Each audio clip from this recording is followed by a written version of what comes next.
Hello, everyone, and welcome to another episode of The Lifting. Today's episode is being filmed on 5/15/25. Yet another Q&A. You keep coming, so I guess you keep the questions coming. This is now where I open a circle to true benevolence with no conflicting agendas at this moment in time. Joanna? We're all one. And when one is harmed, all are harmed. When one is helped, all are helped. Therefore, in the name of who I am, and I am one with all there is, that only the highest good be done. We pray for you, your friends, your family, your loved ones, to let healing energies in. Let them love you, let them nourish you, and let them bring you to your highest good.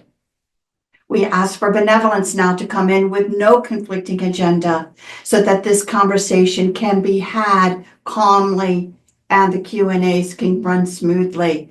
We ask for malevolent or mischievous beings to be swept away now, so that we can have this conversation in peace. And with that, with great blessings that we always send your way, we say, so be it. And so be it. This is going to be an interesting one, folks. I will say before we start, you heard all those Michael Jackson channelings on the last few of them. I have had nothing but strings of Michael Jackson synchronicities and/or connections for like a week, including hearing "Beat It" a number of times on store radio, and also was seeing things like on Gutfeld and everything. Even today, seen them all week. I know with the internet you can't trust it because it's the algorithm, but when you go places is when I've been seeing it and hearing it. That I found that quite interesting. So I will start with this affirmation and blessing. To seek unity, one must follow only one thing: temperance. That is all. Wink emoji, and that's Harry. That's range for Harry from the Charles J. Hall material. So I thought that was interesting. He wrote the affirmation and blessing. Here's the first question. All right, it's asking about baby milk powder. Is it addicting? Also, is there any kind of supplement needed to counteract negative effects, or to just make it relatively healthy? It sure smells like it crawled up out of a stopped up storm drain just outside of Walmart. What can we do about this white death besides burying it with other nuclear waste where it belongs? Yeah, okay.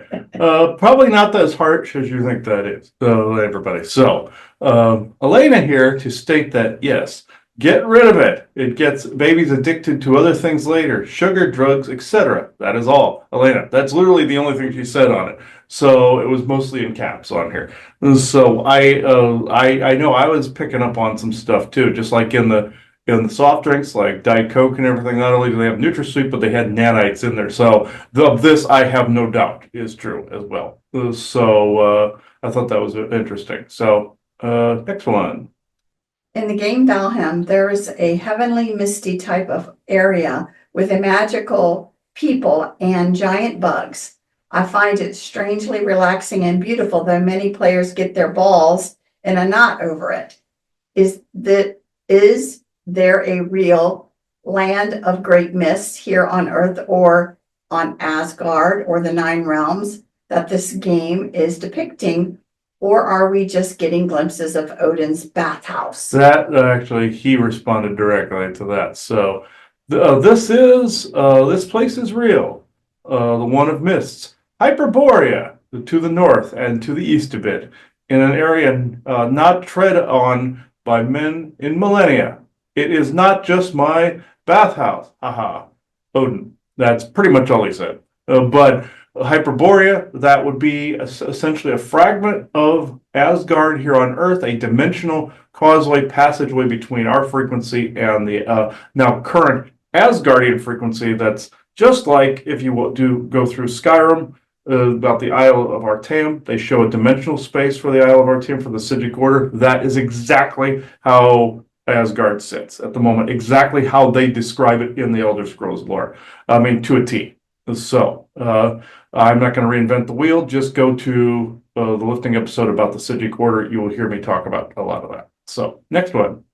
Is the future kind and the multidimensional task force one and the same? And Vesa did this one. Vesa here. No, we are not one and the same, but we do work together a lot. That is all. vessel. They seem to be famous for the short answers in this one, so I was able to cram more in here. But yeah, the future kind are in technically, again, they're in a timeline, again, like Isle of Artem, where they've just separated themselves outward and created their own flow to that, where they can't be messed with. Time Core, I believe they work with them a little bit, but also the MDTF also polices, essentially in their timeline, they police an area that's also like the scene in Thor Ragnarok with the Sakaran planet where it had all the portals dumping crap onto their planet. That's the timeline that they're in, where there's it's essentially a big nexus for the Argandril tree, where it comes together, where there's multiple doorways, exactly like you saw in that scene where Heimdall tells Thor, "You're in a place with many doorways." So that's essentially that. I find it interesting how a lot of Marvel parallels are popping up lately. No pun intended. Next. The recent spheres hovering round, landing at an airport, being seen by a lot in South America, and also being found and retrieved by a local, and currently being studied. Are these just SSP gimmicks or something more? Okay, this one was by Isaac. Part gimmick, part truth.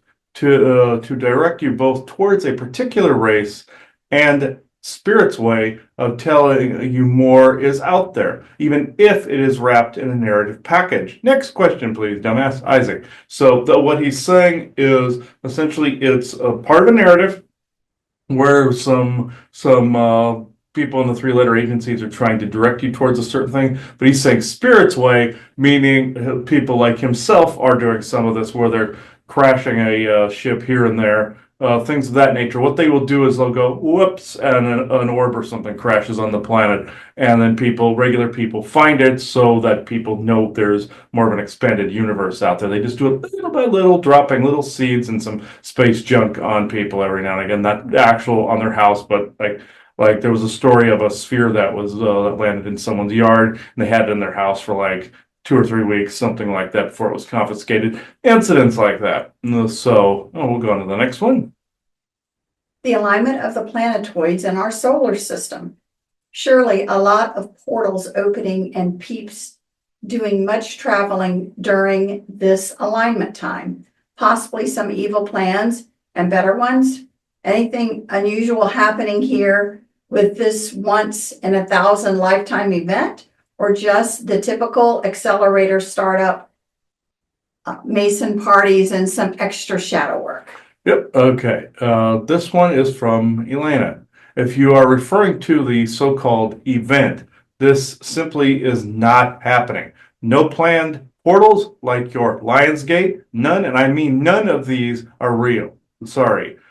She frowned like this, and psyops is all. Elena. I actually have to agree with this. The Lionsgate thing, especially, that it pops up on August 8th every year. This is some kind of unofficial, I guess, holiday where everybody goes, well, we're entering the Lionsgate again. It's going to get rough here. That's like saying it's Mercury retrograde again. It's going to get bad. You see what I'm saying? Even though there are some weird things that happen during Mercury retrogrades, I can't discount the fact that that could also be a psyops, and they're using psionic dampening to co-create, get people to co-create it using their own psionic fields to co-create their own misery. I'm actually voting more in that camp, but I don't doubt that also the solar system is bringing in some of it too. But 9/10 of the time I've seen it as V2K and psionic dampening. I'm not saying that astrology is bunk. I'm just saying that some of these things, especially the Lionsgate, that one was actually proven roughly around 1997-98. The three-letter agencies, mainly the CIA, created the Lionsgate holiday. If you guys want to see that kind of stuff be its own show, please let us know. And we'll be glad to do that one. So next one. Does Isaac personally know Range 4 Harry? Is he really a douche or one of the more okay ones? Okay, this was actually both of them that answered this question. So yes, he is both a douche and an okay one. He will complete this sentence, and then it was, even though technically Isaac completed that sentence, not to nitpick or be, okay, now I read it. Okay, the one you call Range 4 Harry here, I am still in communication with Charles J. Hall. We speak mostly telepathically, like Chris here and Isaac. He does not wish me to divulge more for now, anyhow. Greetings to you all. Wink. Bye for now, Isaac and Range 4 Harry.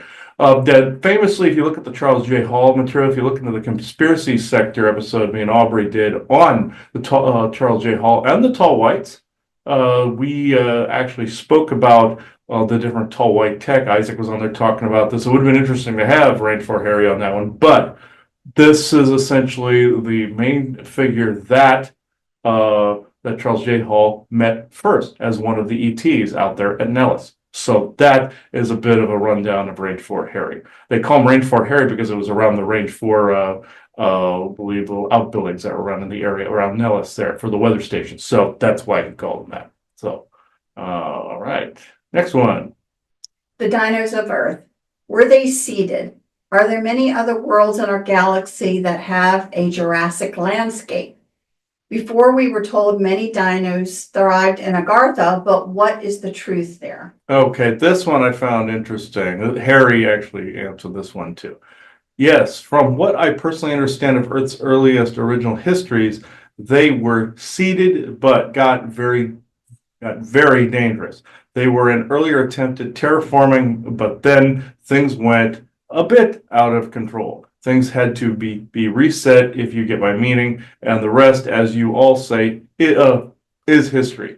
Next question, if you please. New good sir, wink, Harry. So what he was saying was, because see, they crashed, the ETs crashed the big asteroid into the Earth to kill the dinosaurs off so that they didn't get eaten while walking the Earth. You saw bits of that history that's been fairly accurate in the movie 65, but they showed it as being an accident versus intentional of him crashing through the asteroid belt. But with this, it was what Harry's trying to say is they seeded the dinosaurs too. It didn't quite work, so they just crashed the asteroid and then killed them all. And there are also other races that were formed from the dinosaurs, like your Draco, but then there's another one called the Tern. You've heard the Lacerda files, probably on Y Files, talks about this. If you want to see us go into some of that on our GIC, let us know. That was actually part of that, and it's a time frame in the Earth's history called the Great Seeding, where they seeded all the races from different planets, bringing in not only their continents or fragments of their planets, but they then arranged them in a pattern that we know them as today. So that's a time called the Great Seeding. They used terraforming technology that you would probably be familiar with. The basalt pillars that you see, those hexadecimal blocks, that's ancient technology from the Great Seeding. If you look at the episode Ryan and I did on Halo Infinite, where they showed the same pattern on there, and they showed the infinity rings being terraformed, that is what they were actually referring to, was actually how they performed the Great Seeding. They also did Garden of Eden devices in there that were essentially the same thing, but they even in the game the First Descendant, they showed them moving and creating continents. So these are all references that are happen to be accurate. So next question. There have been quite a few videos lately of people, vampires, straining themselves and popping those fangs out for the camera. Several videos of African people in Africa doing the same or similar thing. One was even a young boy. Are the vamps coming out? Could some be canid, werewolf related, possibly the African ones? Has there been an outbreak in Africa? And New Orleans seems to have a braver population of vamps. Are these the soulless types? Do they answer to Nosferatu? Interesting, and I will say something before that. Yes, New Orleans is just like Interview with the Vampire, even though that Mandela effect from Interview with a Vampire. That was set in the exact area where a lot of the vamp type of things pop up. Are some of them soulless? Yes. Are there some that are bound to Midgard? Yes, because if they die, they just regurgitate, like the dragon and the Soul Cairn in Skyrim. That whole if you go to that reference in the game material. Also, to the person writing the question, yes, there are African people in Africa. I just wanted to point that out. So, So I will go on to the answer. There we go. Yeah, it is. Okay. Harry here to say that sadly, that this is a very large experiment taking place right now in Africa as a whole, and he was very frowning about that. The vampire virus plus many of its variants include the canid werewolf virus, and many of its variants are being used in this sickening as well as douchebaggerous, and that's a Debaucherous. Oh, I thought it said douchebaggerous. No. I'm blind as a bat, folks. I thought you said douchebaggers. Okay. Yes, Isaac, I know now I coined the term. Thank you. The debaucherous.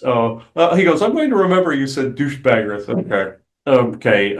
Okay. Here we go. Set of practices. It is a culling taking place, but one soon to backfire. I can say no more. But suffice to say, it will end sooner rather than later if you get my meaning. Please say that you do. Hee hee. Wink. Next question, please. Good sir. Wink. Harry. Now, he was basically saying, read between the lines on this one. The vampire virus, it would take far too long for me to describe that and all its variants, and the canid werewolf virus. Suffice to say, these are topics I'm thinking that will be part of Galactic Interversal Consortium at some point. Because these are far too large a topic to cover here. If you want to see some of these things about the vampire and canid werewolf virus, let me know. But essentially, this is essentially where you got the idea of The Witcher from. Is essentially super soldier. They chose School the Cat, School the Wolf. It's also some insiders pretty much said that that the Draco and also some human geneticists were creating werewolf soldiers to be on other planets and conquer them, basically in the name of the secret space programs. And then commit false flags on other planets. From some of my own memories, yes, some of that I could honestly say did take place from what I remember. But this is essentially what they were getting as is Africa being a gigantic freaking petri dish for a lot of these experiments. And I had a feeling that that boy that he was mentioning from the video was essentially being forced to get on film and show the fangs. And I've seen it. It's actually fairly long. You can't find that one too much anymore, by the way. Some have, now I want to differentiate. There's consciousness and there's soul. You have demonic presences, like some inborns that have a soul, but they also have this demonic consciousnesses in there. You have beings like Charles Manson and Starkweather that were consciousness, no soul, because you exit the soul out and you have far less light there. They're going the body is going to become feral and go psychotic in that way, or have more of an evil presence that could be uploaded to it. Even though that was more MK Ultra there, you get my point. So I will go on to the next question. There we go. Yep. If we ever run across a forest person or dog man in the woods, some are genuinely random meetings, but either way, is there some kind of respectful hand gesture or word we can use to show understanding and sort of unity, as opposed to the normal freaking out, gaping mouths, and whipping out of dumb phones to snap a video? I always thought that a closed hand tapping over the heart was a good sign, but is there a better salutation that we can use? What did they use back in the older times that such tribes might remember? Okay. And this one, Fuma added his take in here. Fuma here with a short answer. Wink, think as well as feel your heart space, friend. This usually works along with the heart hand sign, meaning like this. We have done done so for each other since time immemorial. This is all for now, Chris. Be safe and always remember, Analam always. Wink, kissing emoji, hugging emoji, waving emoji, wink, goodbye. They now, ever since Isaac started this fad, they got to have the emojis listed. Okay. Isaac started that. You can blame him. Okay. Next one. The firmament was a topic recently introduced to us and sent me reeling into space. Can be explained in a little more detail.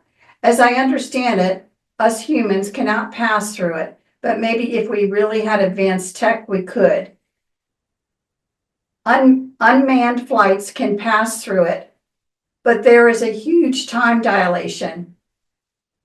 What if space probes like Cassini or Martian Lander? These work fine, and the Apollo missions, they were using what? Bellcrafts? Well, obviously this is a complicated, but it mangles our previous idea about space. If someone could please put us straight, many thanks. Okay, let's see. And of course, Isaac's in the background going, somebody can't speak English right. Doo-da, doo-da. Okay, all right. Isaac here to state, for the record, though Bellcraft, as they are referred to, did sometimes get into space, they always had a little help from their friends. They always claimed that human ingenuity and necessity is the mother of invention. But most of the time, a little help comes in the background. Not to brag, nor to denigrate, but in a lot of cases, whereas an innovation comes about or an idea is born, there has been help, either in akashic form or in telepathic form. In short, the firmament is harder to pass than one thinks.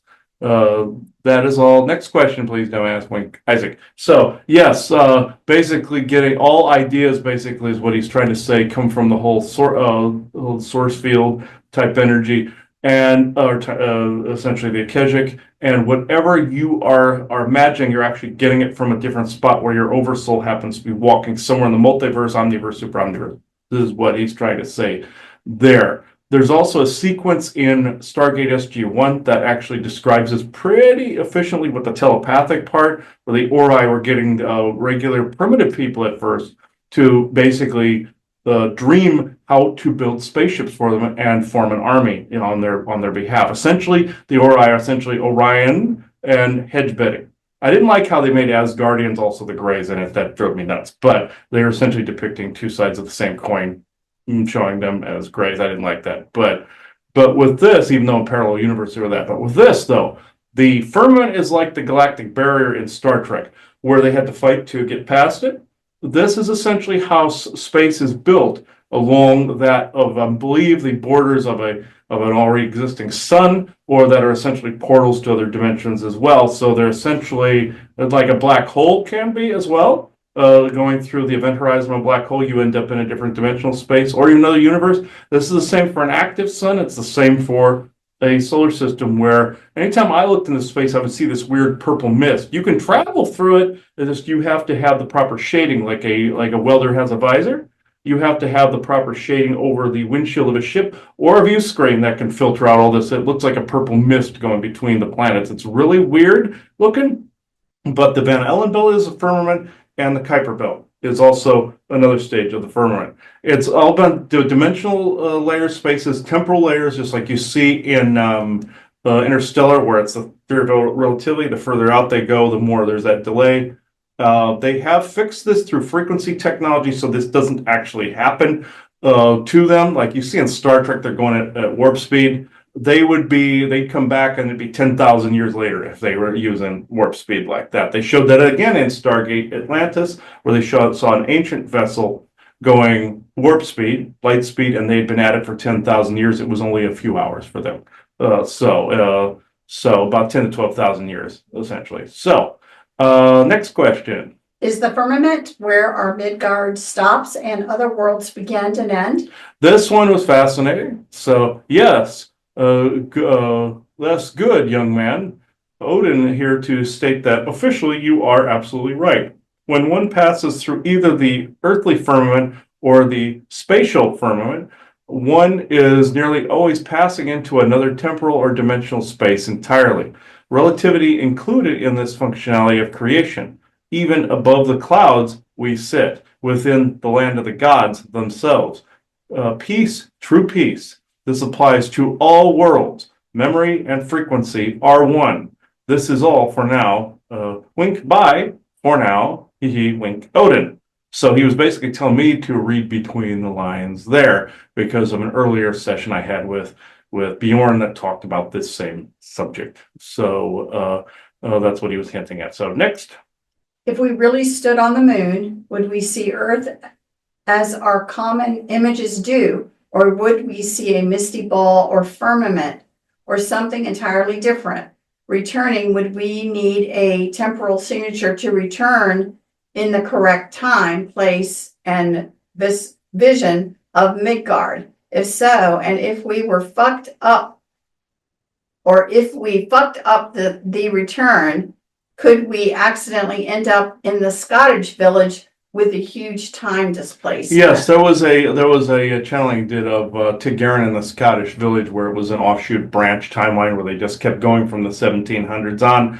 This is and they just kept living the way they wanted to live in their own branch timeline, like somebody in the show Loki wanting to live in their own branch timeline kind of thing, and going back to the timeline with all the little tree branches. Yeah, this is essentially what that was essentially referring to.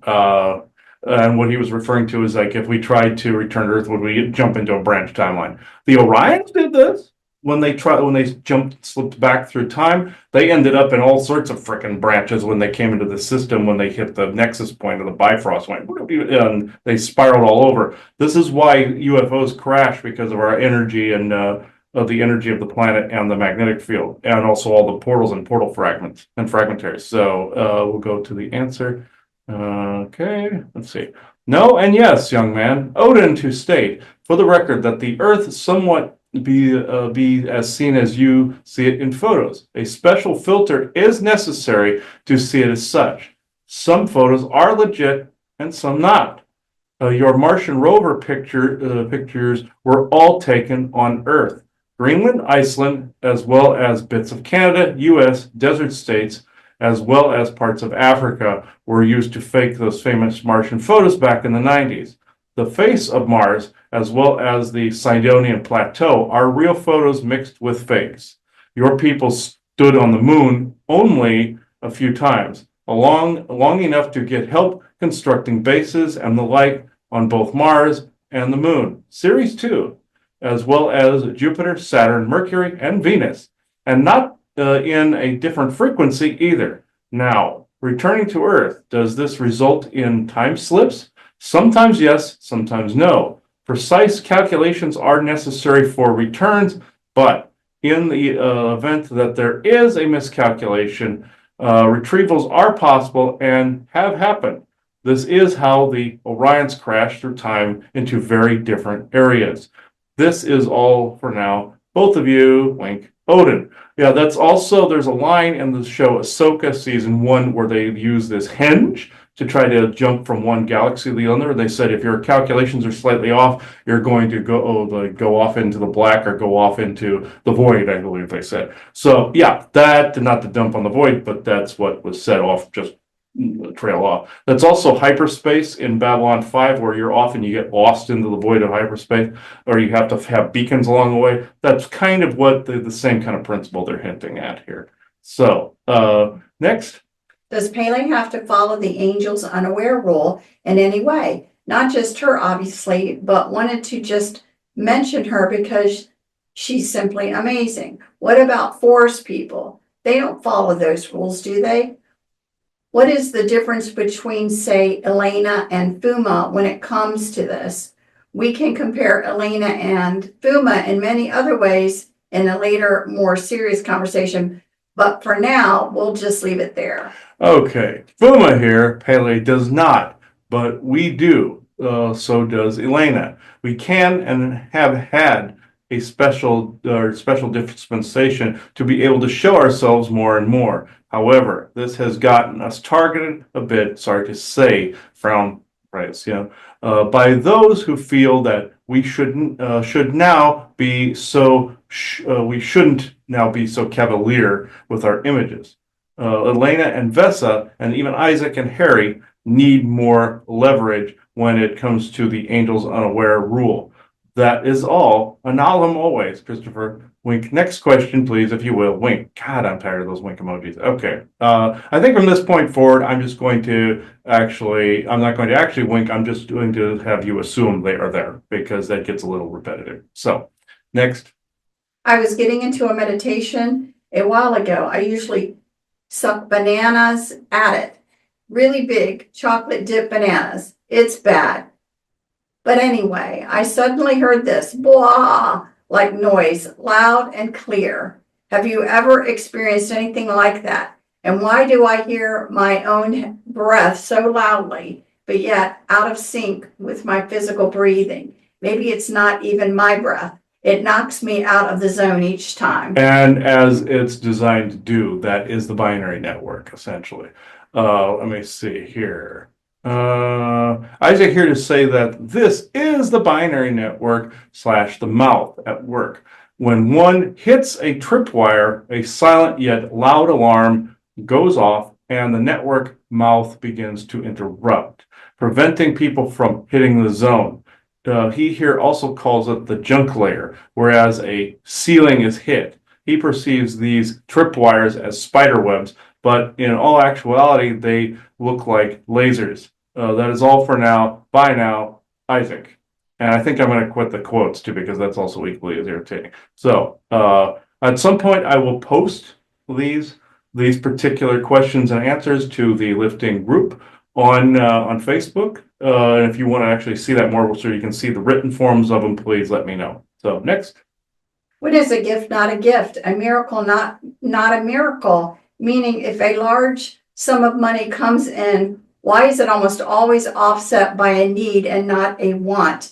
Balance or oppression? This was actually a wonderful question. I actually get thoroughly sick of the offsetedness where something like you get a large sum of money and then some weird, creepy thing happens and then it goes away. So I'll go into that in a minute. I'll read the answer first. One word and one word only suits this answer, and that word is God. I will use quotes for this one because it's necessary. So in that prearranged universe, God set the stage, and worship fueled and or self-farmed it. This means people expect that to be godly, one must give away or use a great sum of money on godly concerns and or a need, never a want. That said, that system was created by Enlil as well as others, Rome included, to make sure everyone, and I mean everyone, giveth unto Caesar. Get it? A scam, Isaac. And a cruel one at that. Next question, dumbass. And there's more to this. P.S. Guess what? It had nothing to do with being humble either. Bye for now, Isaac. So, the one thing I will mention, and there is a story that I have seen on multiple occasions that passes around the internet once every decade or so. And this has happened since the 90s, I might add. This story, I think, had to have happened in the 70s or 80s or something like that. What ended up happening was this woman ends up can't pay for her health insurance, so she stops. About a day or two later, she gets hit by a car, put in the hospital. What happens next is a giant medical bill. What happens next is she plays the lottery. What happens next is she wins the lottery, but it happens to be the exact same amount as the medical bill, and they cancel each other out. The end. This is complete bogus because one cancels the other out. What do you get to play with in the end? What do you get to use anything for? Because people follow this giveth unto Caesar type of mentality. It's like that story in the Bible where Jesus flips the tables over in the temple, says, "Giveth unto Caesar what belongs to Caesar, giveth unto God what belongs to God." This also applies to this woman, or the two men go approach a well, throw some coins in for their wish, and a woman approaches, throws all her coins in, and Jesus says, "This woman got it right. She gave all that she had." Why would you do that? I know it's supposed to be considered faith, that good things will come. If you just keep doing that, you'll manifest more. I know some people refer to it that, and I completely understand where they're coming from with that. But this also, you flip it to the negative connotation, and that just means Caesar basically telling you to giveth all unto him for taxes. So you can kind of see where you can see both sides of the equation on that. What Isaac was essentially saying here was people self-farm this other thing in play, manifest this other thing to where, oh, you're not supposed to have more than this. You must remain humble. You're not worthy. That's one time you'll see me, you do the quotes thing. But the worthy, unworthy crap that I do not abide. But this is essentially what he was referring to. So, I mean, there's varying opinions on that subject, but this is where I'm personally at too. Next. To Michael Jackson, did Ellen DeGeneres, her partner, and Rosie O'Donnell all flee the U.S. to Iceland and England respectively to escape Diddy and his list, or President Trump, or both? This was actually great. So let's see. They did so because they are on the P. Diddy client list. Chris, Trump has some to do with it, but it is more so because of Diddy and Epstein before him. I can say no more, or I will incur blowback on you, Joanna, Katrina, and Laverne. Be seeing you next week. Speak, hee hee. Ow, I can't do the Michael Jackson thing, but I'll just skip that from this point forward. Michael Jackson, and he wrote an addendum here, P.S. So now they're doing P.S.s, by the way. Pay close attention to what happens in the coming months on this trial, Chris. Clues to your own past, lost history, and memories. Memories. Bye for now. Meaning he's referring to the SSP stuff for that. But yeah, I thought this was actually quite interesting. He'll drop us nuggets every now and again, and I think it's interesting. It was basically saying Trump had little to do with it. It's more the whole Diddy situation. They tried to make it seem as if they were escaping the Trump presidency. It was actually, and also all the reforms and the Dojing and all this other stuff. This had to do with Diddy. So, and ultimately Epstein client list too. So next. This is my personal question. That psychic who claimed to do auto writing with you said Madonna is dead. Is this so? I know George Michael said she would be leaving soon. Contract over. Okay, yeah, this was actually quite interesting. If I can dig up the video, I'll put the link in the descriptor. It was basically somebody that was doing automatic writing with Michael Jackson. There was some things that actually jived with some of the channelings I did, and some things that did not. That basically he was saying it wasn't him. So I will go on to this one.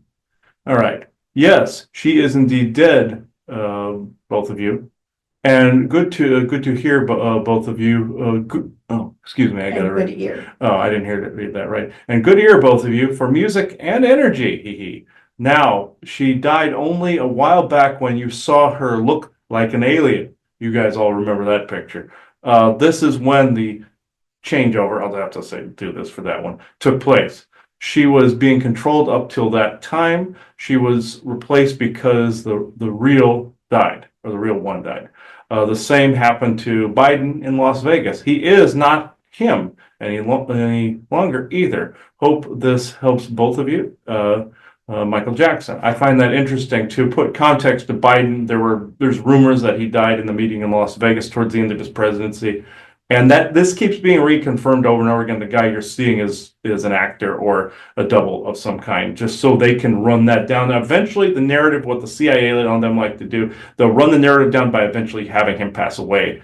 I'll do that time because then they can cover the fact that he actually died a while back. Also, people, they have this big controversy about him and his health and everything, and I came to find out that this has been around for many years, that if anybody questions the health of a president, the White House orders all the press to act retarded, like they have been doing on this subject, like, oh no, when somebody can clearly see something is amiss. And they do this to make it convolute it. The CIA is anything but good at misdirection, and or also creating chaos. If they can't misdirect something, they create a bunch of chaos. And this is essentially what has been going on with that, where the White House gave an order essentially that none of the reporters are supposed to automatically poo-poo anybody and ridicule anybody that actually stumbles onto anything of the truth or of that sort. Then later on, as you see, they came in and started saying, oh yeah, we were told to do this, we were wrong, because basically the narrative is up. And it's almost up, but eventually they will just have him pass away and then quietly go away, and there's the end of that. And so that's usually how some of these ops go. So next one. It says, thanks, Michael. Please tell me about the Dr. Frankenstein in your life, the plastic surgeons. Did you choose them? Dr. Arnold Klein was a friend, as well as Debbie Rowe. What happened? They really betrayed you, Debbie, after the trial. Please explain. Okay. And I know there's been a lot of Michael Jackson stuff lately. This is, if you guys have any other celebrities that you want me to try to tune into at some point, make sure that it's not some evil prick out there. Run it past me first. So we'll go into the answer here. An interesting question. There were indeed multiple plastic surgeons. You could say that they were Dr. Frankenstein's for sure. Yes, both Arnold and Debbie betrayed me, but Debbie did defend me for a time. When she would not care for the kids, this made me angry as hell. I'll say angry emoji, but I'm not going to do that anymore.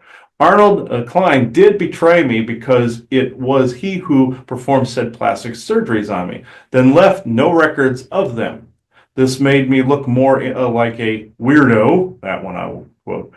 This was intentional as well as humiliating. It was made to look all self-inflicted, but truth be told, I did arrange it to mutilate myself. I hated my father and as such did not want to look like him any longer.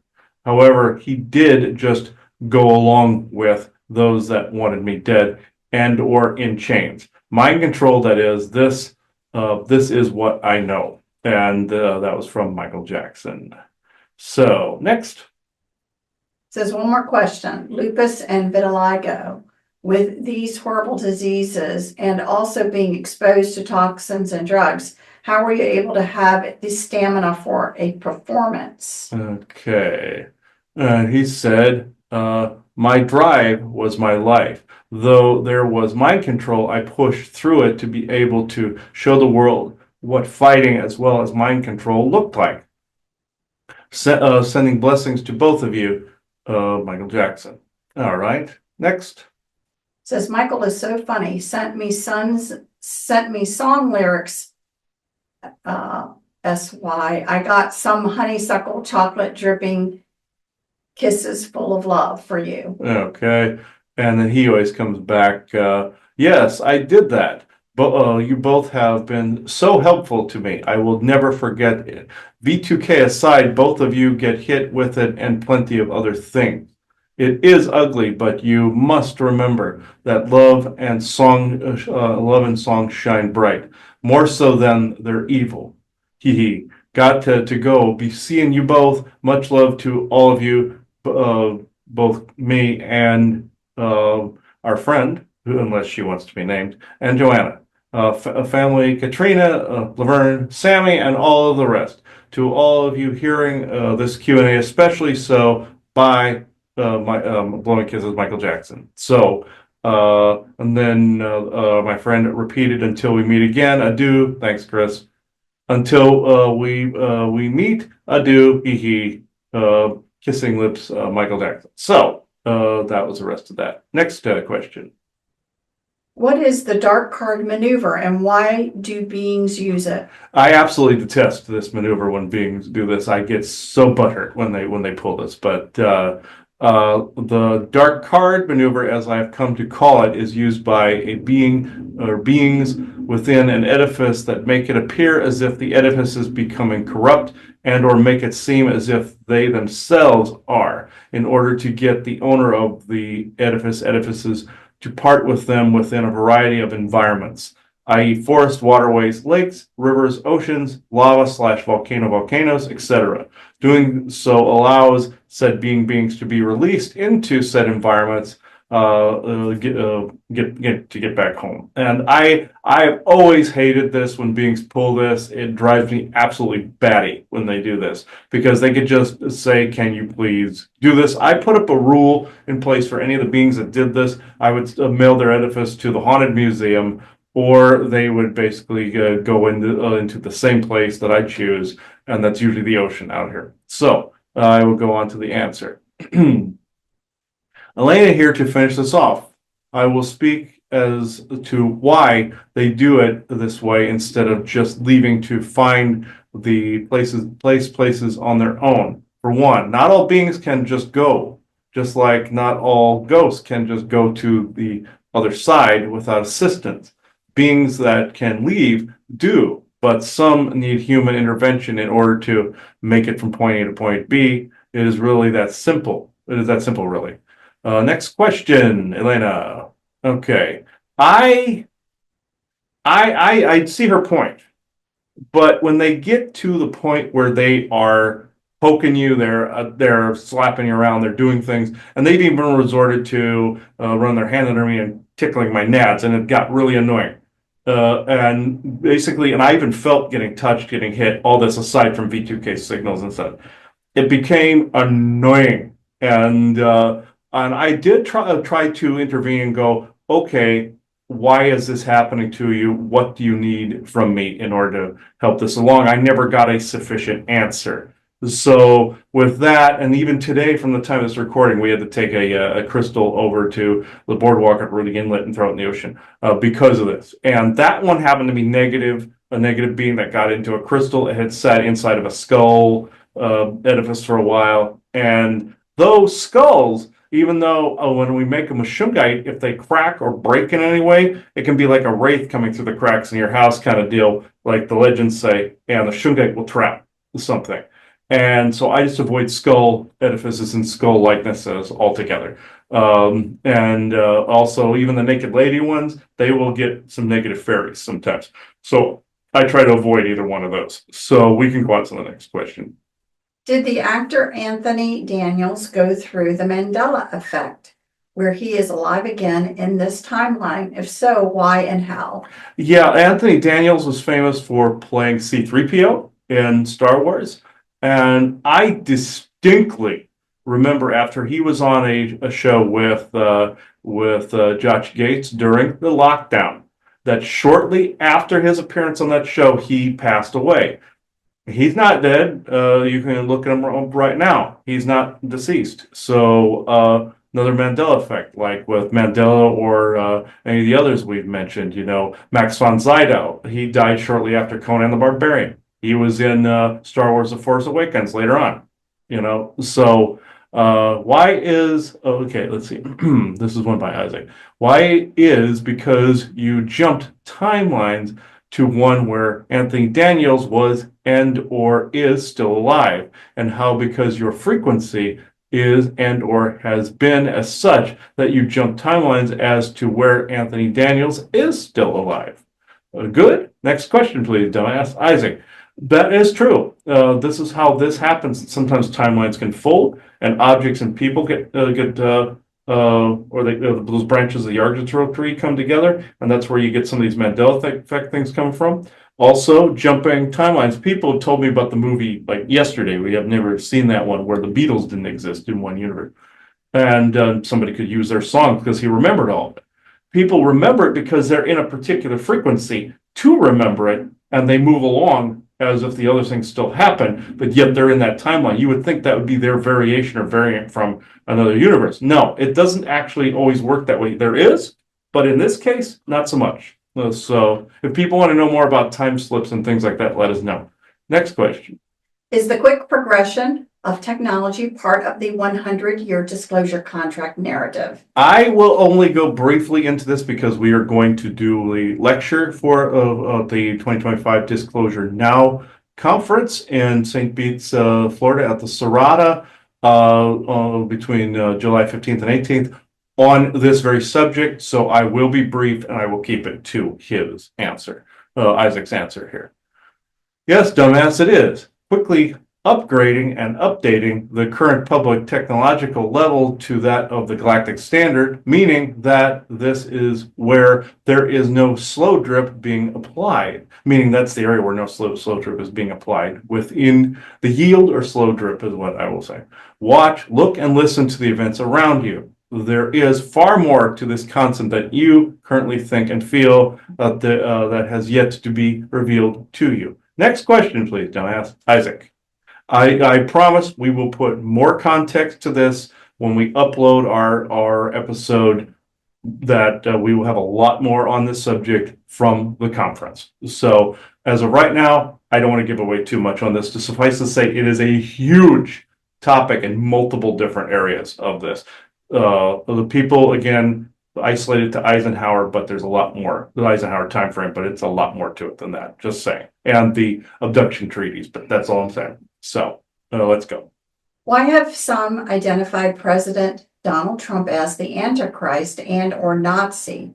Who created the original Antichrist parameters, such as he will have a seat at every table and he will end all wars, he will unite the world, etc.? Are the cabal factions mimicking the prophecy as they did with copying the Black Death history with COVID? Yeah, with the Black Death history, we did a small recording on this quite a while back around the time of the COVID lockdowns, and we noticed that they were mimicking some of the Black Death history as far as, in the Black Death history, the merchants and all that became really powerful. In this instance, the merchants were hurt. It's like they were repeating history, but learning from their mistakes of the past, creating a plague. And this is essentially it as well. So I will go into the answer. People are going to be very mad at this one, but who said this one? This would be, I think. Okay. All right. One answer will suffice for all of these cluster questions. Chris, for one, the Antichrist narrative was created by Rome at the exact same time as the Christ narrative time frame. They created the hero and the villain. Ironically, is it not? Ironic, is it not? The famous quote from The Dark Knight is, "You either die the hero or live long enough to see yourself become the villain." Since it was referring to Julius Caesar, well, in any respect, this was a generational myth generated by Rome, the Holy Roman Empire, and the Council of Nicaea, in order to proclaim the parameters of what Christianity's control mechanism would ultimately look like. In this, the council and those that came before them created, under Enlil's tutelage, the hero and the villain, angels and demons, devils and gods. Worship no other god before me, etc. But they needed something greater than just the Jesus story to control people. They needed the Antichrist. So, in turn, they needed this within the eventual theater of puppets, too.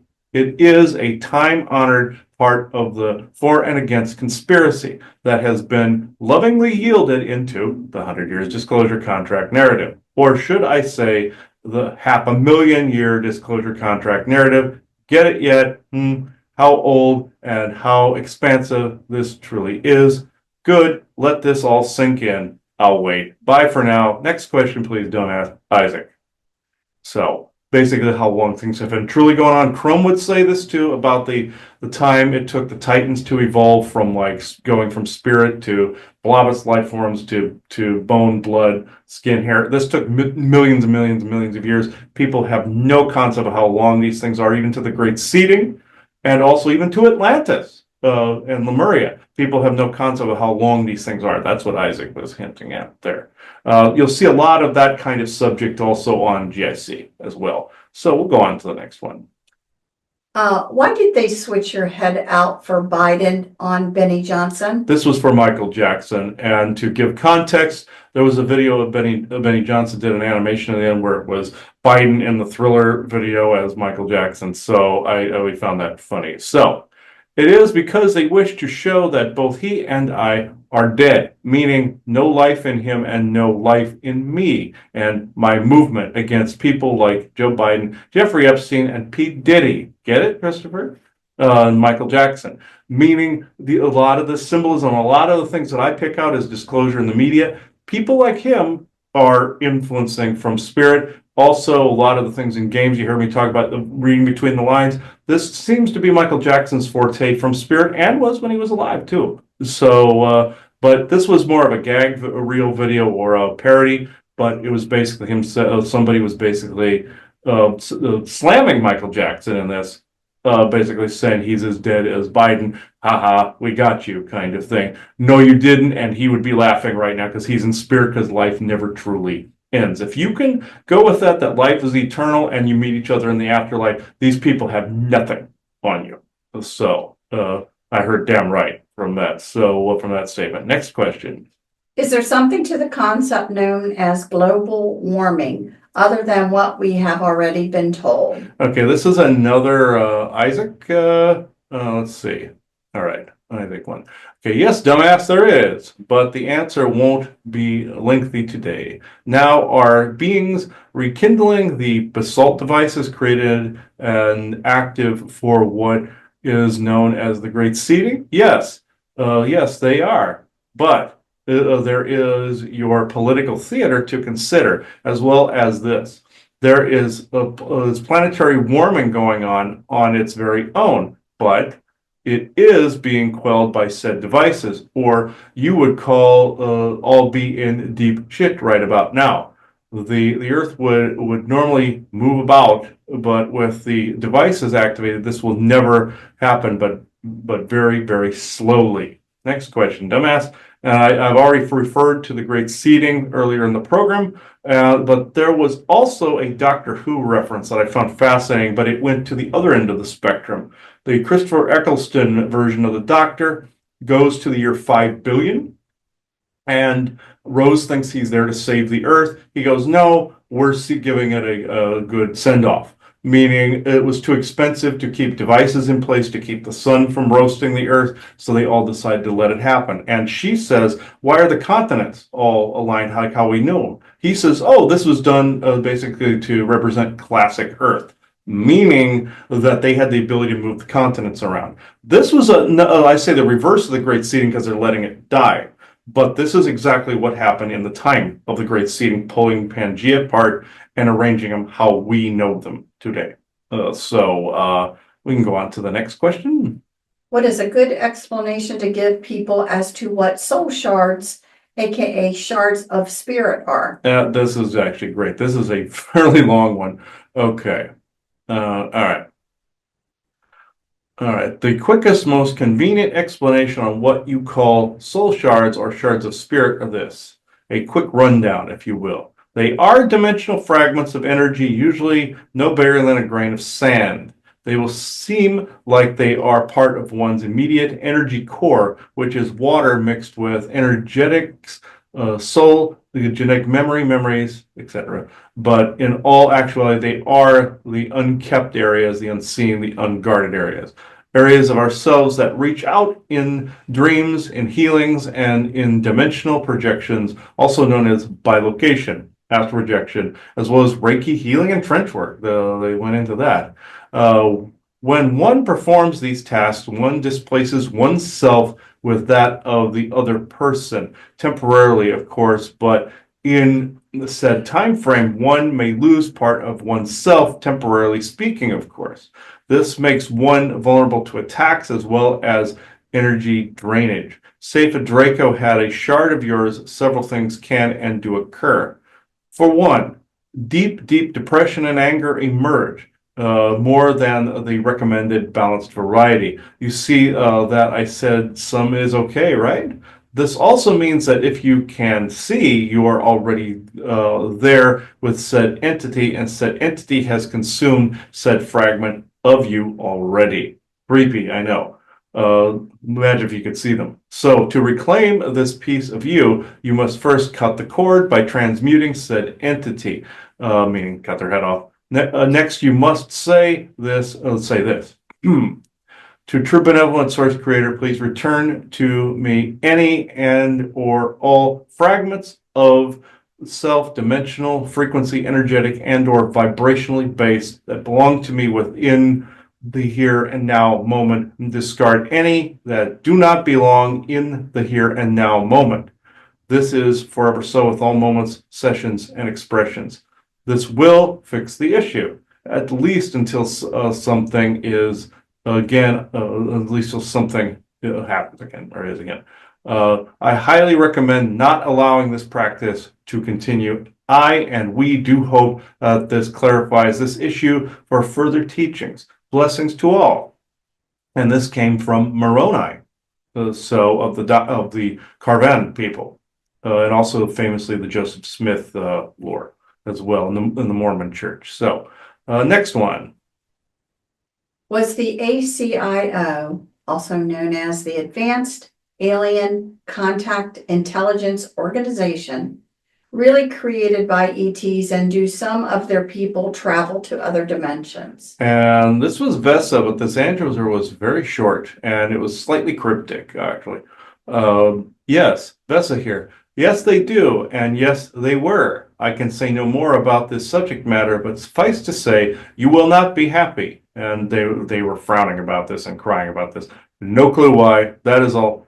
Vesa, no clue as to this cryptic answer for this, but that is the last one in this bunch, by the way.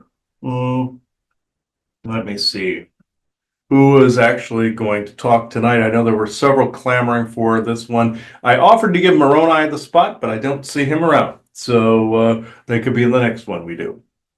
I had a funny feeling it was going to be the forest people that were going to answer this because it was also Fuma that left the last affirmation and blessing. But let's see. True benevolent forest people, are you actually wanting to talk or is it someone else? Oh, it's forest people. If you could reach back here and get the one statue, the little red one in the corner there. All right, let's see. This is Broston, by the way. So that would probably mean it's him. So he goes, yes, no shit. All right. Okay. What's your first clue, Sherlock? They've started to interact with me that way now because they want to do the joking, bantering back and forth here. So, all right.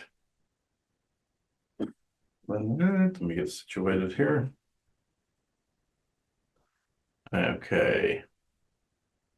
Yes, I know you guys had to arm wrestle Moroni for the belt. Yes, okay.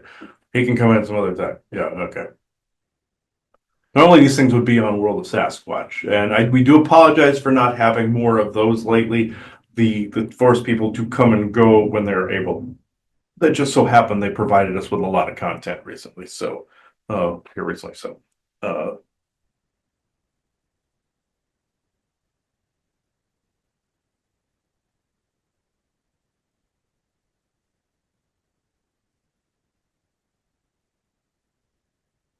Ralston here. Yes, it is quite interesting the eclectic nature of a lot of your questions, both self provided and majority being public provided. There is something that we wanted to address that could be made more public, but Isaac brought this up in the past in a private matter, but this is more a public matter. This has to do with, how can I put this kindly, different ADHD and OCD behaviors. This is where the mind is opened up to having to run habitual behaviors, either in a more Tourette's sort of way or an OCD or ADHD sort of way. V2K is responsible for this. There are also some other things going on recently that these forest people have had to step back, but now we are actually coming back out of it. Sometimes we have to go back into, no, it's not a hidey hole, Isaac. We go back into and duck away for a moment. It is actually clearing. With that said, this is why I can actually speak. When he felt he had to do a question as soon as he got it, this kind of thing, which is fine. You don't want it to pile up, but when anxiety builds up with it, I do recommend to anybody sending questions. Yes, if you're in a particular mood when you send it, yes, but also when you type, you are sending words with it, just like when you film, just like when you write. Like poetry, like some of it can reflect how it is. Writing can reflect how it is. Spells, yes, or making pieces. Not that you have done this. Some beings find it funny to put him full of anxiety when he's trying to make tower busters, so they don't like them. Then they can go, as you would say, suck it, bro. Like here, those things are great, especially when they reflect us. So, not to ingratiate ourselves onto the public court of opinion, but in this particular way, not that we need to, but I do wish to say that when people send them in, I know you are full of passion and full of exuberance. just try to be in the Analam state when it is written.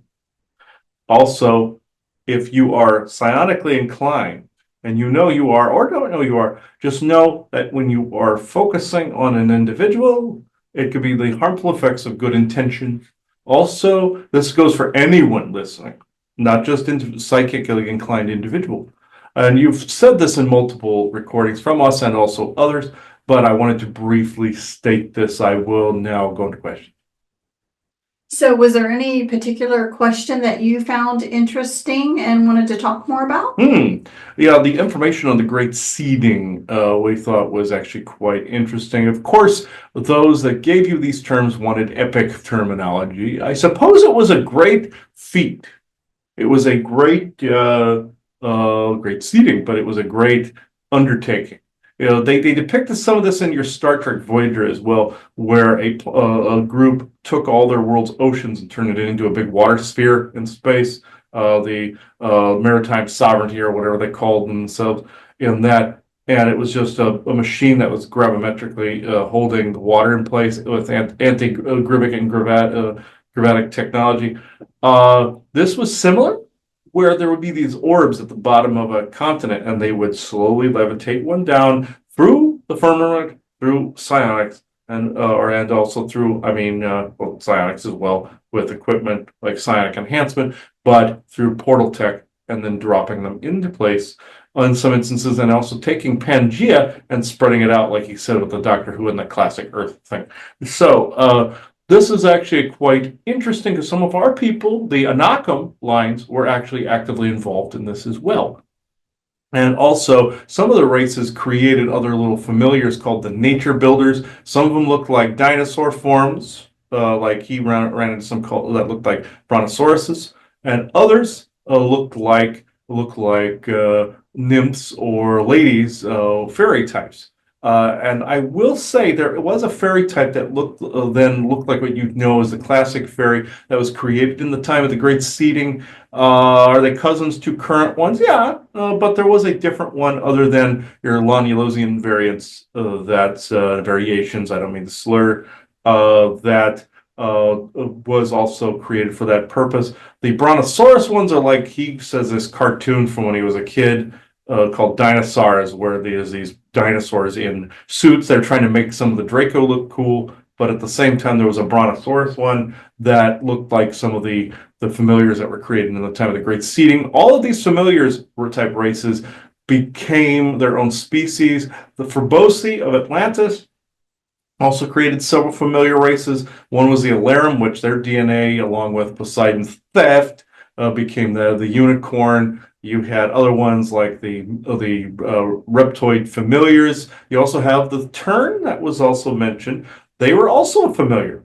They didn't just evolve here. They were using also dinosaur DNA, and they are still alive as well, highly telepathic. And they are actually not nasty. They just can be slightly mischievous. But they were also slaves at one point to the Anunnaki at one point. During the Enki and Enlil spat, but before that, there was the Igigi that Odin and Enlil and all them created that were dark elves, reptile variations. But then you had the Tern, which were also familiars of different races at the time as well. The Igigi were mentioned in your Sumerian material, but the Tern, they want their turn to speak at some point, but.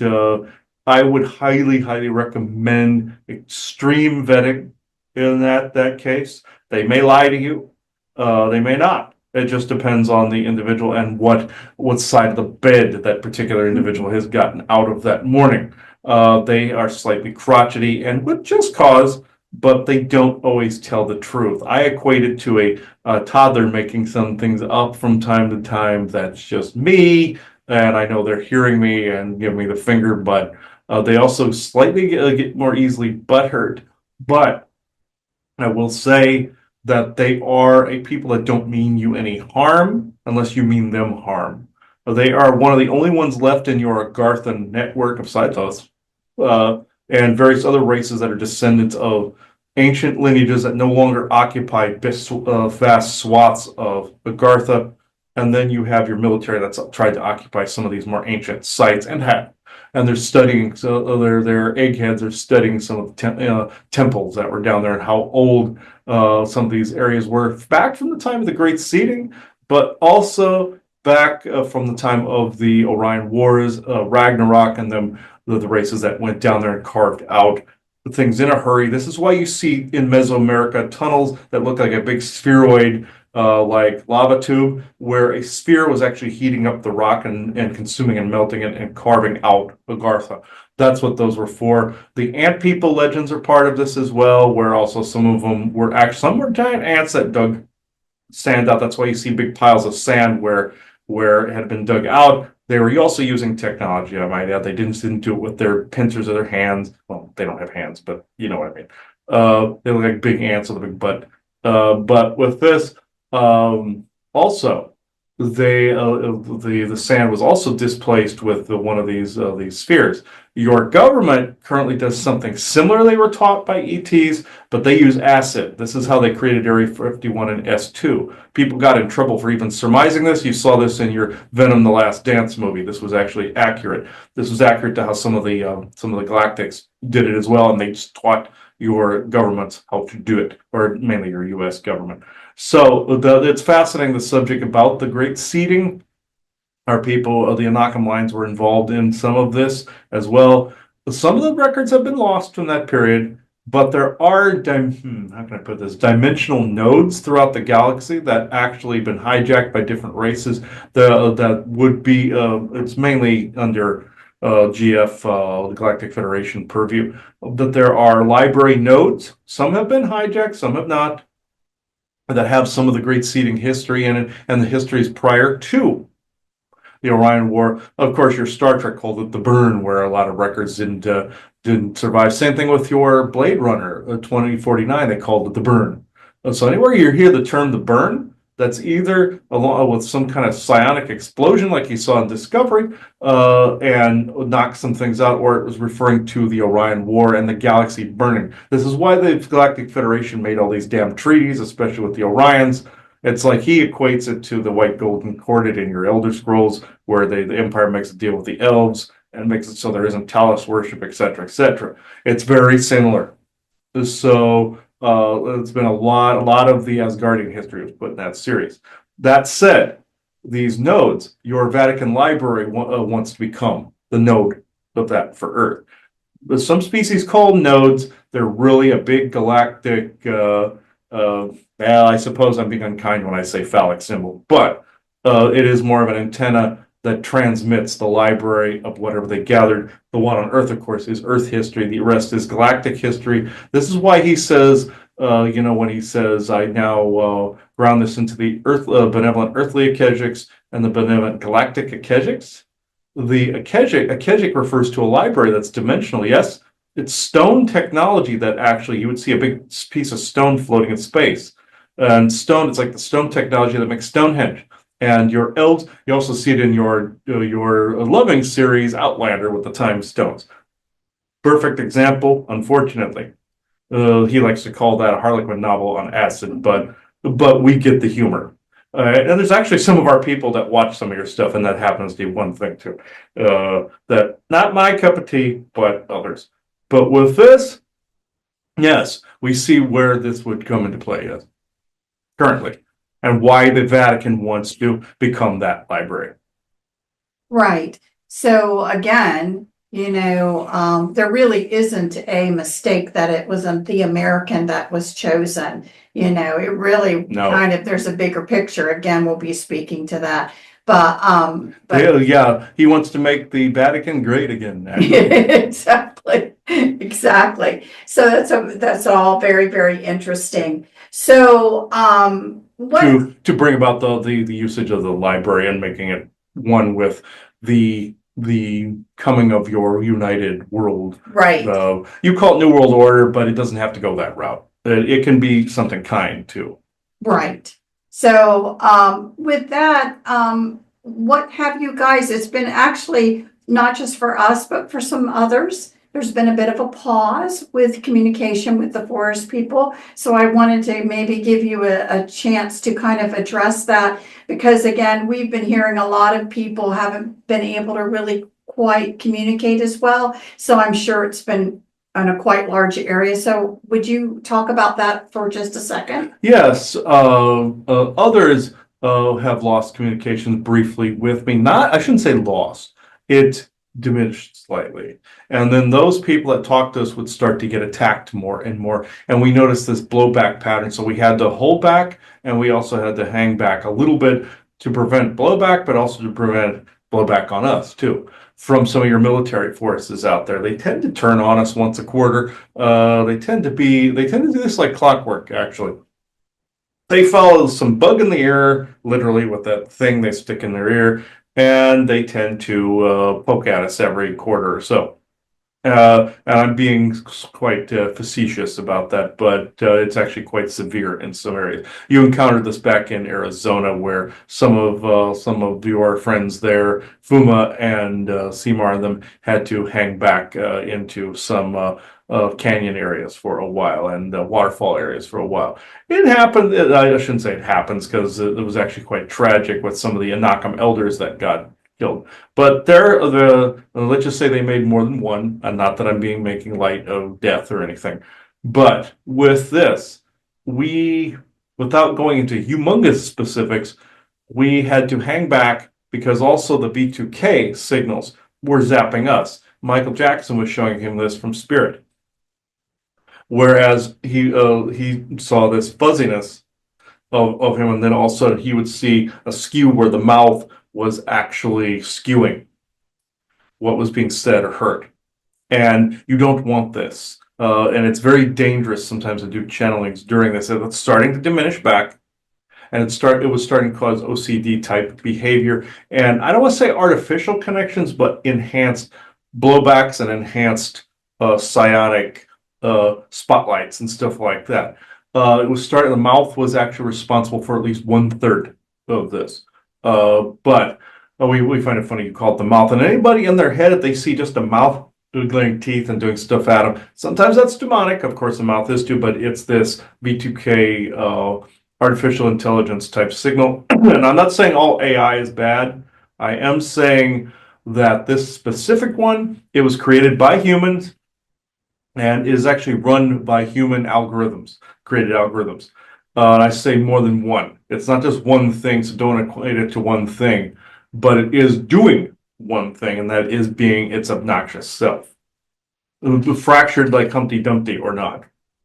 And would you agree that this, because it sounds like for you, it comes in waves. It just kind of waves over, then seems to release a little bit, waves over and releases. Is that actually true? Yes, it does come in waves. We do our best to ignore it, but there are times where you just want to shake your fist at the air, or you say giving a finger to the wind kind of deal. We do this. We know it makes it stronger if we do say shot up or anything like that. He would recommend not doing the same, but he has done it multiple times in his head. You don't want to reconnect to that tether, because then it will fight back, and in a very verbose way.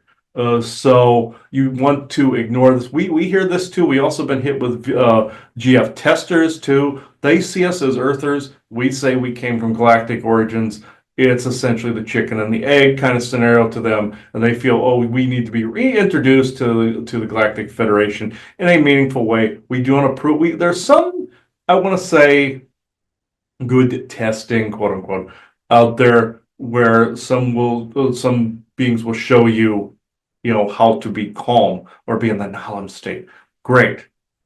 Moronized people, they tend to create religions, which we're not into that crap, because it came from their planet and they wanted to spread things down here, and that became the Church of Mormon, all of that, and Christianity got fused into it. But with the testers, they will test on ridiculous things, like over amounts of things. Like, how would you not react to certain things? This goes above and beyond the flinch test, I might add. Flinch test is, we just want you to remain calm in our presence, because the energy is so vast, like the whole the Sasquatches or the forest people in the Tibetan temple with the monk, and the monk could sit there for a long time because of the energy frequency differential. We were calm. Our people were calm.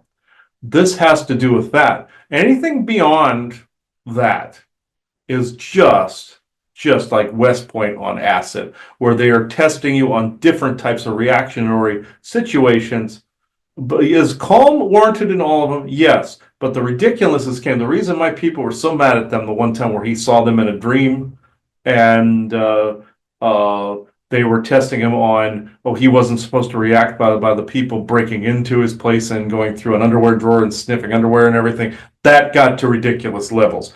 That we got mad at because they felt they could harass and test more and more and more like a West Pointer on acid, and it started to get on our nerves, and they did it to us too. Oh, you're not supposed to be doing this and helping them and all this. This is why we pulled the sticker gag, because we wanted to be able to help out in a territory. Are we, are some of us bound by certain contracts because we are a galactic fairy race as well in some respects? Absolutely. Even though there's a lot from Earth descendant lineage, you know, we can prove that our galactic lineage and family tree. So in this respect, are we bound by some of these treaties out there? Yes. Can we completely show ourselves for lengthy periods of time? No, but we do, and that's part of this slow drip process. Do we abide by the way the 100 years disclosure narrative is going? No. The yield going, no. We do things our way. Valiant Thor is not the only one that has a claim to fame in this area. Okay, I can move forward now. No, but just speaking about again, your disclosure to humanity as a whole. I mean, I keep saying to people, I don't know that people yet are ready to see a 15-foot, forest person. No. So I mean, you can call you guys would, but a lot of people aren't. Yeah. Maybe not. Honestly, I don't know. I mean, I would try to be if I really knew that it was, but I can see also I could, can feel fright in whatever building. But I think my point is that, sometimes, and this is an instance where slow dripping it, there is a reason behind it. There is a reason behind it, but Yeah. not too slow and not too fast. I mean, your governments around the world think it's reckless to go too fast, and they will chastise, even harm people that defy the 100 years disclosure narrative in that way. But in another way, if enough people focus and co-create, they can change a lot of this. Right. So this is why we do what we do, because we want this changed. Even though it means the difference between something slightly rougher and something slightly more seamless, I think you're close enough. He compares this to coming off his gabapentin 300 milligrams before the finish line, and he just said, screw it. And that's how we see it too in some areas. Some disagree with me, some agree.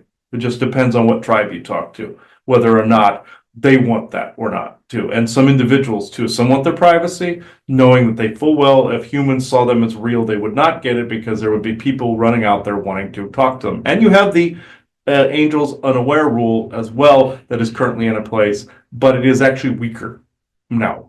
You'll have some that just kind of and thumb their nose at it too, and they'll stand there, wave at you, and go about their day, and they might get a fine for it. So a lot of some of these different races are beginning not to give a crap about that. Now they couldn't linger, like sitting and having a conversation, but they're not going to run off looking all stupid while they're running off either, unless they're how can I put it? Their chaperone that they've had with them. They do have somebody briefly assigned to them for a short period of time, happens to be with them at the time. Then they have to panic and go. But once that that retard goes, then, and I say retard in the truest sense of the word, because those people are hearing me talk. So I tend to slam them from time to time. I don't particularly care for their arrogance. But you would see them as more of an elven type race, and I don't particularly like that particular race. It's not Lancaneer. This is somebody you haven't, or Syrian. This is somebody you haven't encountered. This isn't just Dark Elf. You would see them as a completely, not just white. They have shades of black in them, and these are not. They are more of an Arcturian type. You would say them as Arcturian, but I don't particularly care for their arrogance myself. as they tend to interfere with channelings and such too. Mhm. But yeah, aside from those guys not interfering, some of your ET people might every now and again go hi and do stuff like that. You won't get too much conversation, at least not right now, unless they bring you into their frequency and and talk to you that way, and or mind wipe you. It's usually a frequency thing they can get away with as long as they pass you back to this frequency and you tend to forget a chunk of it. He always compares it to the Malcolm McDowell Fantasy Island, whereas Rourke's daughter returns to the island and remembers her entire life there, leaves and forgets all of it. It's along those lines. The ETs out there do it slightly more efficiently than your government. Your government uses a serum, like you see in your Incredibles 2 movie, where he wipes the memory and says it's not an exact science, it's not a smart bomb. They like that, and it ends up causing diseases like dementia and Alzheimer's and such. Not just lack of nutrients. Some of those that worked in the program started to get that too. Your Reagan was one of them that had it used on him. So, you have any other questions for me? Well, I do. I mean, I want to go back to the ACIO, that Advanced Alien Contact Intelligence Organization. Yes, yes. That apparently was created by ETs. Mhm. My whole thing is, I get, my feeling is, if you get anything like that going on, it has to be approved by the Galactic Federation to be, You bet. a part of this. So when you say created by ETs, do you mean ETs? Do you actually mean a welcome committee by the Galactic Federation? What are we really talking about? ETs, some wanted to skirt treaties by creating new ones. They decided to create branches off of already existing treaties to be able to create a pocket or a fishbowl that falls within these treaties. Valiant Thor is doing something similar. This is how he was able to interact with Frank Stranges, and also why Indrid Cold was able to interact with Woodrow Derenberger and his daughter Tunea, of which they still do. It falls within a bracket. He calls them loopholes. They call them loopholes, but they're being kind when it comes to that. It is actually a bracket treaty. You could call it a bracket treaty, where you bracket off of, or like a parenthesis in a sentence, where you, or quotes, where you add it onto an idea, or even an asterisk, like you see at the end of Thunderbolts, where it meant another thing, which was the Avengers. It's kind of like that, where they will asterisk it or bracket it or something, and they just nicknamed them bracket treaties or branch treaties, like a branch timeline. What these do is they will lock onto a particular lineage, like what happened to Woodrow Derenberger and Frank Stranges, and they're able to help be representatives in some form of contact. But again, the Angels Unaware rule applies, so they can't exactly say they're ETs. But nearly every member of this group is an alien. And humans work with them. It's like within the secret space programs, or like what you see in Stargate, and Stargate SG-1 and Atlantis and Universe, where different ET groups are actually working underground with the Stargate programs. And also Men in Black, it's the same thing, a more comical version. But with this, these bracket or branch treaties allow for them to walk amongst people, show themselves completely, and also they might spin a small tale, abide by the yield, but for the most part, they are, stop, excuse this, somebody was being rude, pulling it out of his head. He must know this part to be educated on this. They actually can give at least 90 to 95% of the actual information. Within this, they had to abide by, of course, the already established 100 years disclosure narrative contract.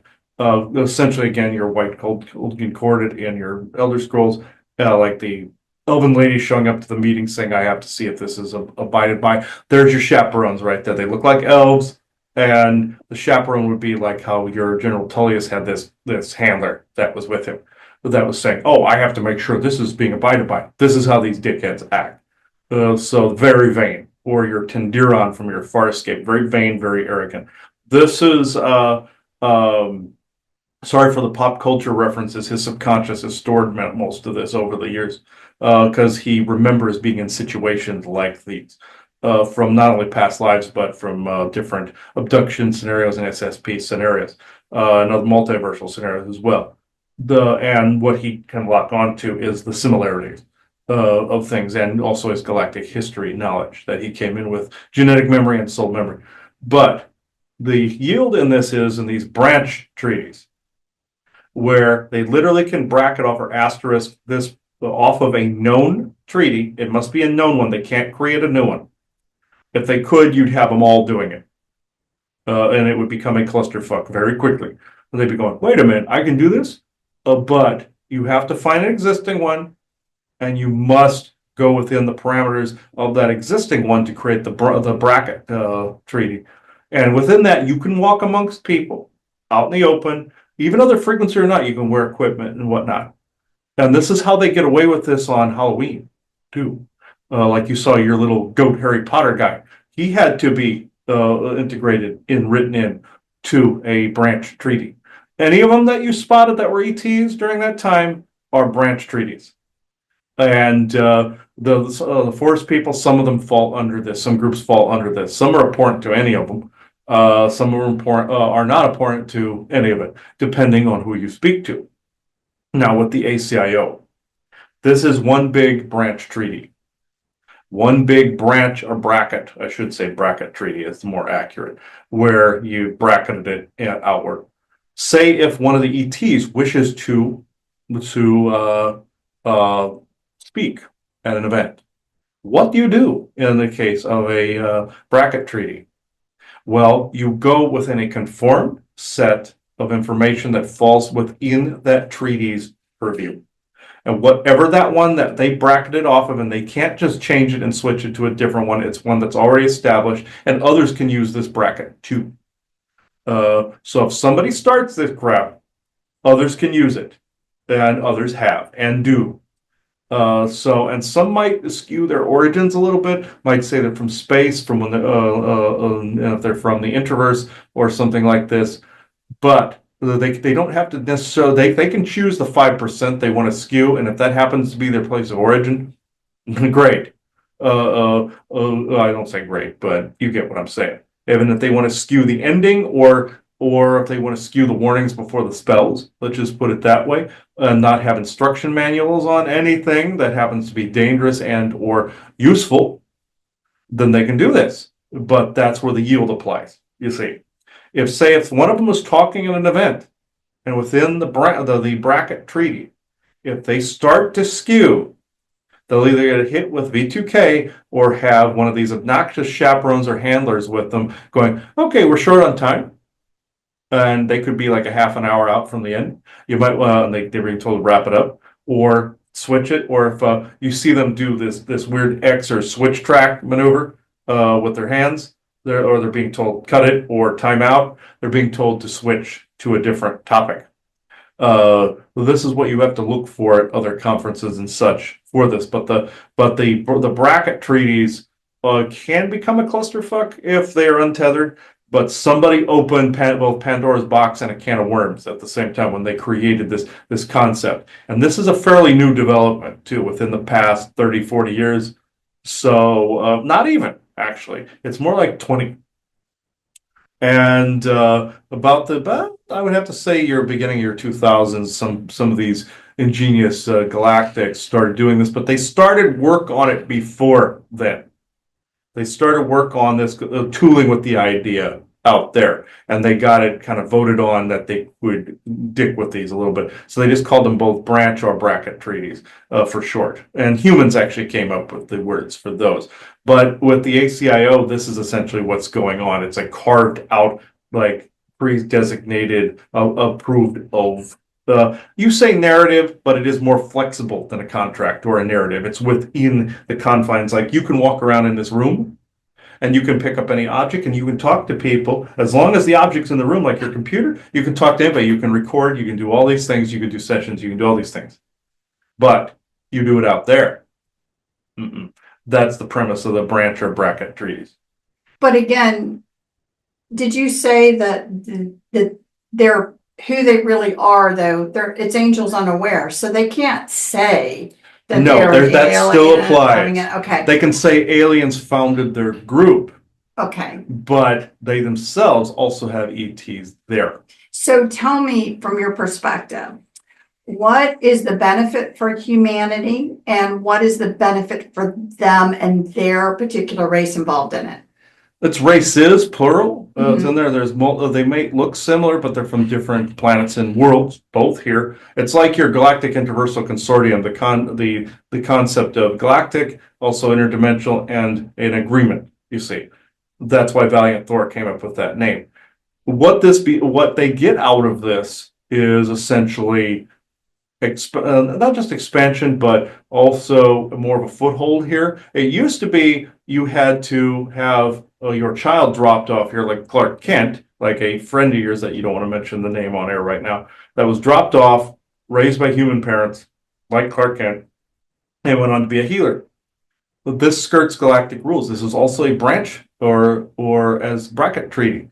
What they get out of it is they have more of a stake on what happens here. They wanted to expand that. That was like in the 50s and 60s, right there. They want to, around the time of the 100 Years Disclosure narrative, there were some trying to experiment with these branches or brackets. This is now expanded into what you see. What they get out of it is more of a stake, what happens here, but in a group, not just an individual like the original premise was. The original premise is one individual could change a lot here. They noticed that if they tried to create a think tank, within the same branch or bracket treaty, they could get away with that more, and that's essentially your ACIO. They are getting out of it more of a stake in what happens on the Earth surface or on Midgard.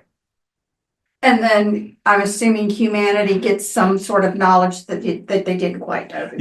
Yes, and they get more, and that does fall under the 100 Years Disclosure narrative, the slow drip. But within these branch trees, they can't exactly violate that, but they can skirt it a little bit. They can do it their way, like Valiant Thor does it his way. They would be the first to say, he's not the only one that can do this. We can pull this crap too.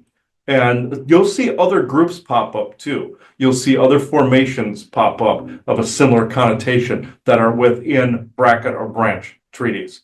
They can be annoying because you're still having to walk the razor's edge, but you're not risking falling into the Grand Canyon by getting in trouble. You, however, would fall onto kind of a bed of glass because of some of the penalties involved. And what does that involve? Sometimes it's fines. Sometimes that's a resource acquisition, like a Ferengi would say, rules of acquisition kind of thing. Think Ferengi when you're dealing with some of these chaperones, are Arcturian accountant types. You also saw a henchman-looking guy in your Jupiter Ascending, and you also saw one in your Avengers Endgame that looked kind of like them a little bit. They look like some of your Syrians and some of your Lancaneer types. They're kind of interrelated, but they are slightly different in the application on how they do things. Your Lancaneers are slightly more violent soldier types. Some of them are scientists that think that they are God's gift. Then you have the Arcturians that want to say, "Oh, you're going to skirt this. I'm going to go with you to make sure you don't skirt the."